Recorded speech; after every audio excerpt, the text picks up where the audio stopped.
Hello everyone, Mr. John here from Areteem Institute with this week's Thursday Tidbit where we're going to be talking about the sequence of Catalan numbers. Let's jump right in with an example here, counting the number of paths. So assuming every step is either up or right, so that's why we can think of all of this as happening in a grid. We want to know the number of paths from the lower left to the upper right. Alright, so we're going kind of from this lower left corner down here, right? Maybe we're kind of going back and forth a little bit and we're going up to the top point there. So we want to count how many paths there are in this case. Now, this isn't necessarily a hard question, right? A lot of you know the kind of way to think about this, right? We can think about this as letters, right? So we have 4 U's in this case. For the ups, we have 4 R's for the rights. So this is just now our kind of letter arrangement. We have 8 letters, we're choosing 4 places, 4 of the steps are up, the other 4 are right. So we can do this just as a kind of choosing combination, right? With our binomial coefficients, this is 8 choose 4. So 8 times 7 times 6 times 5 divided by 4, 3, 2, 1. If you cancel stuff out, you're going to get an answer here of 70 in this case.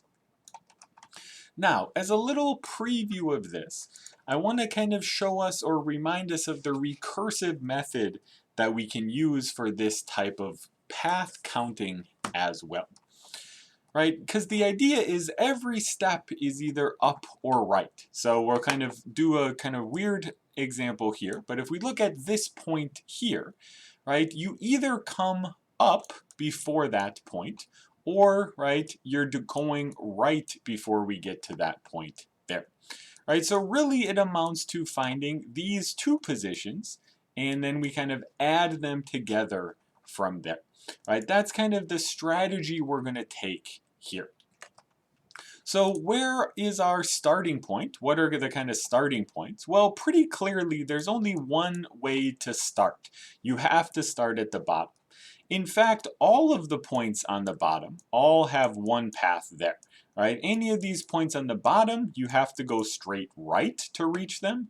Any of the points on the left side, you have to go straight up to reach them.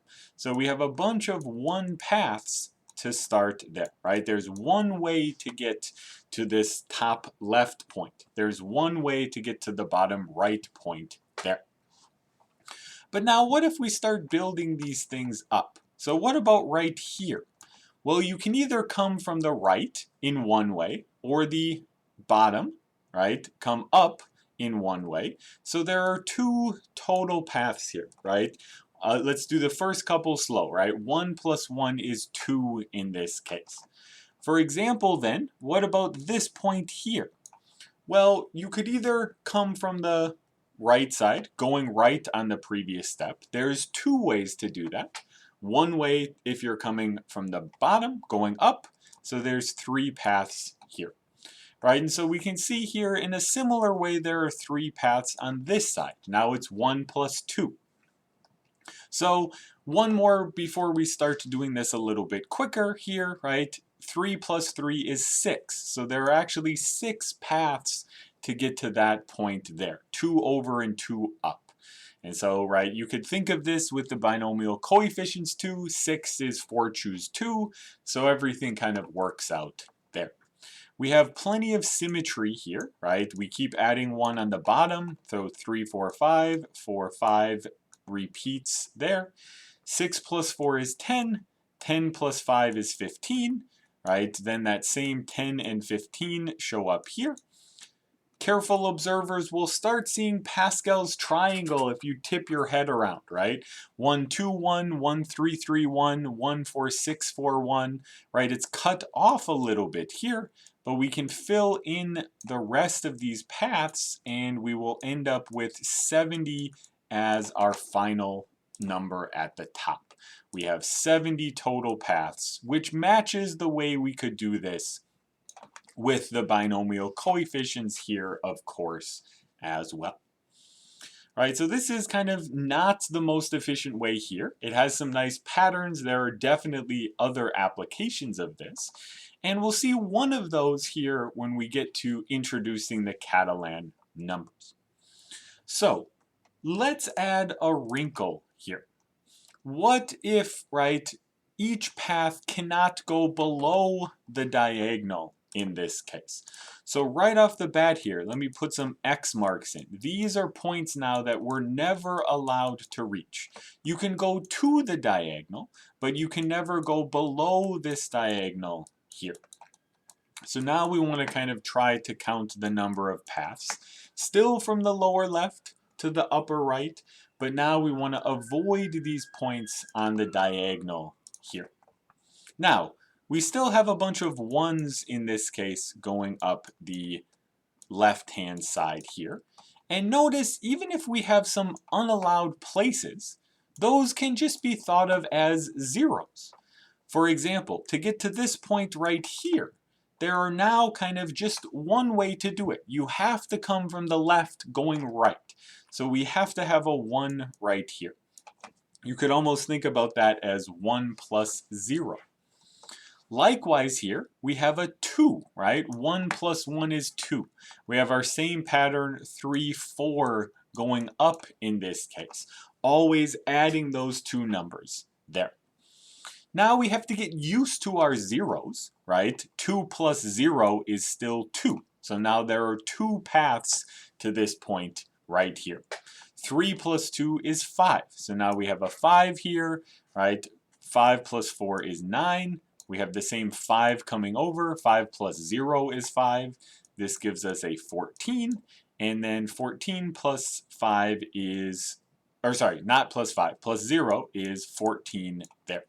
So we have kind of 14 in this case here as well. Right, so now we kind of have these number of paths diagonal.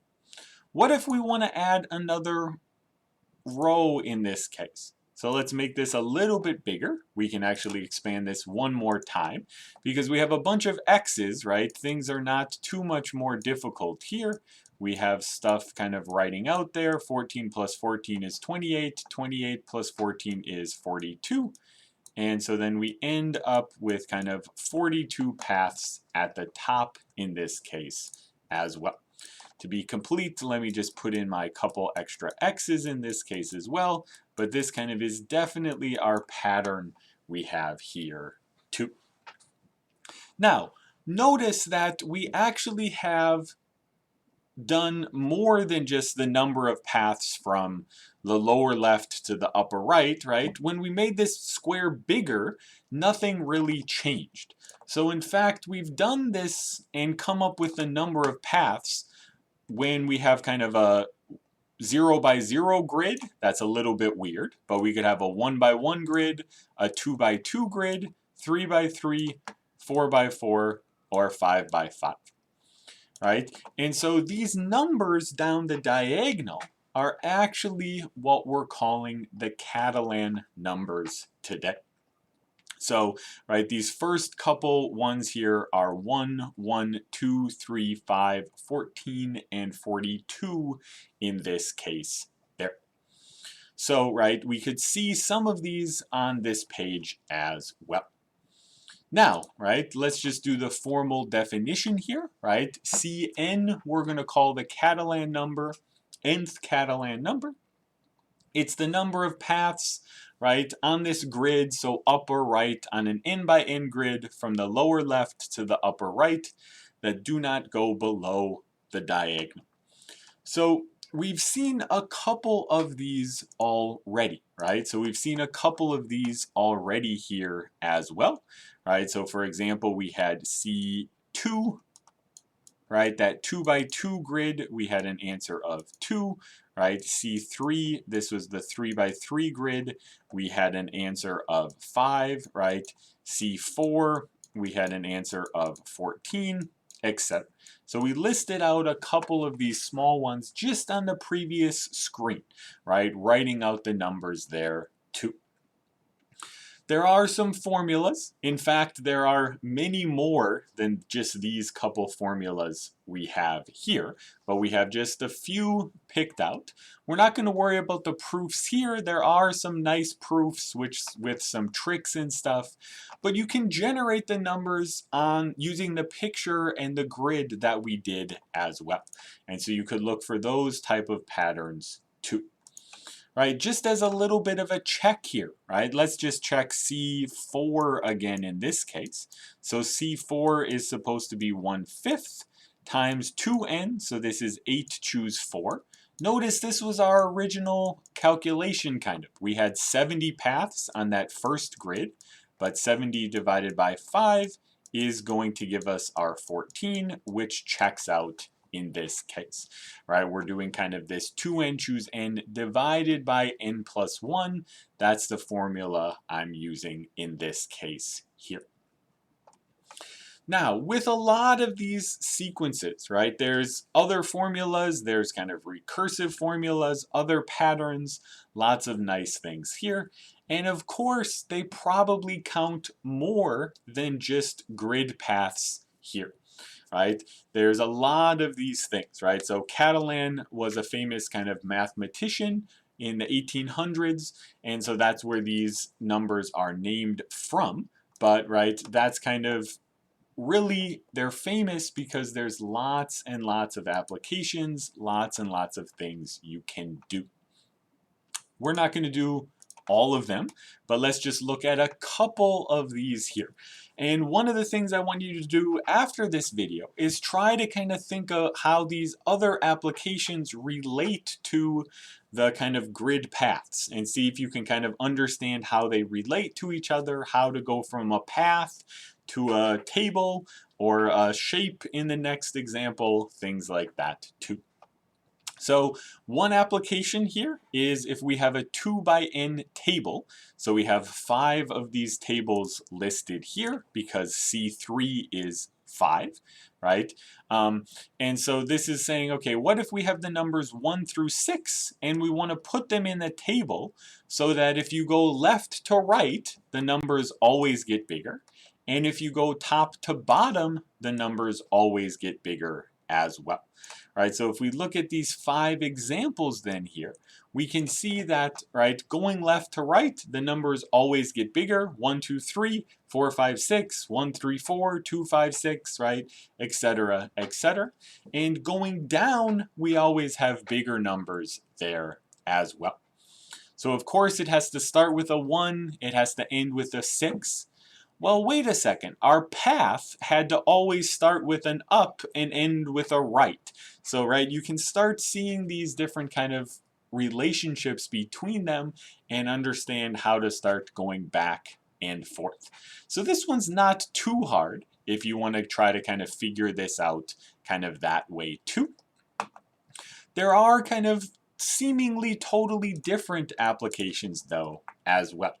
So one final application we'll look at is it's actually the number of ways to divide a n plus 2 gon into n triangles there. So we have 5 pentagons here where I'm dividing it into 3 triangles each. So notice these are all rotations of each other. So right, this is kind of something where we're dividing it into the triangles where we're not rotating. This isn't up to rotations or anything. So there's kind of just this one way to divide a pentagon, but up to symmetry, we have kind of the 5 different outcomes here.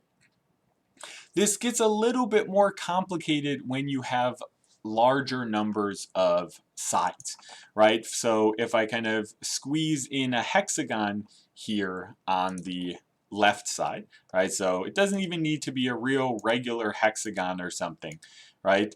Notice there are some different ways to divide a hexagon into triangles.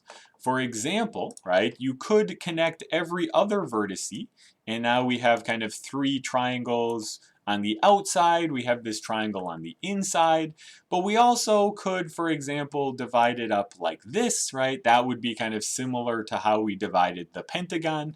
So things get a little bit more interesting when we have larger numbers, larger number of sides there. but this actually can also be gone and thought about in terms of paths, right? We have the same relationship, the same sequence actually counts all of these things. And this is just one, we've just seen three couple examples of the Catalan numbers there.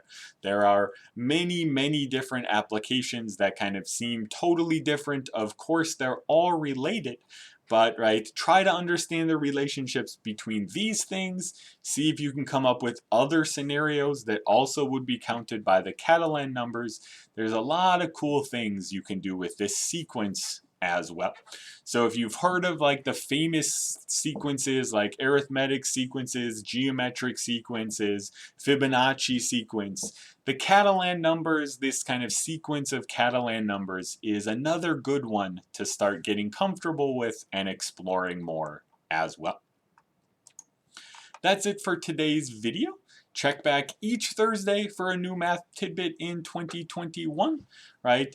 Like and subscribe really helps us out if you kind of do that below. And right, if you want to keep practicing, I really recommend checking out ziml.areteem.org, joining our Zoom International Math League there, where you can find lots of practice, lots of resources, and great things as well.